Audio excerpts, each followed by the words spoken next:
باسم يوسف على صفحته على الفيسبوك، حيث قال فيه: من أيام 67 مرورا بالعراق لحد اللي بيحصل في السنتين اللي احنا فيهم دول، ما فيش مرة حسينا بأمل عشان انتصار أو كسر العدو، وكان في أخبار عن ترنح العدو وبهدلته، إلا وبعد كده حصلت هزيمة مروعة مفاجئة وانهيار كل شيء بسرعة مرعبة. يا رب أكون غلطان، يا رب أكون غلطان، بس احنا خدنا على قفانا كتير قوي.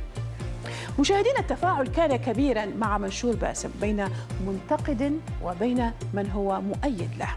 بعد الجدل والانتقادات، انتقادات البعض لمنشوره، رد باسم يوسف كعادته بأسلوبه الساخر وقال: ناس زعلت من البوست بتاع امبارح، يا عمي بلاش إحباط، بلاش انهزامية. كأن قادة الجيش الإيراني بيقرأوا البوست بتاعي فيقرروا أنهم ما يكملوش مثلا. أولا إحنا كلنا بنهبد على الفيسبوك، ويا جماعة أنا بهبد وأنت بتهبد، ده مكان للهبد والتنفيس وفش الغل.